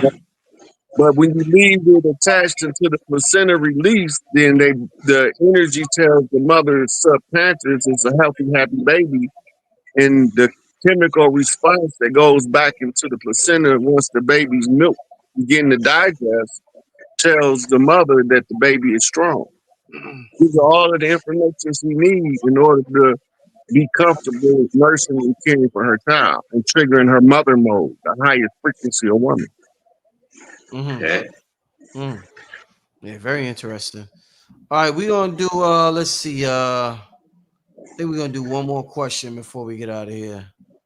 Shout out to everybody in the chat. First of all, shout out to everybody who's well, somebody asked where's Sister Myra. Sister Myra's chilling. She was just at the gathering. Mistress, she was at the gathering of masses. Were you there or did you see it?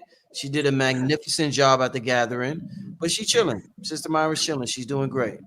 Let's see. Okay, last question before we get out of here. Let me just make sure. Yeah, we ain't talking about Donald Trump tonight. I don't want to hear, but I I don't want to hear about Donald Trump. I hear about him enough. I don't want to hear about him tonight. Not on this show. Not on the show called New Species. I don't want to hear about him on this show. Yeah. But listen, somebody's asking, who's behind the ice wall? When are they coming to help? If they are even there. If they even are. I'm sorry. Yeah. So the ice wall is not what people think. It's just the frozen polar cap, right? But under that, if you go to TikTok and type in Antarctic pride, it'll pull up the people that lived under the ice that the scientists thawed out, and they gonna tell you they took them from Africa. They ain't taken from Africa. They was down there frozen in the ice. And psychically, they told them how to throw them out, which gave them the science of defrosting people from cryostasis. I was gonna add the etymology of the word Atlantis goes back to the Greek god Atlas. And when you study who the Greek god Atlas was, he was the Titan that was bound in chains and forced to hold up the earth from the bottom of the earth.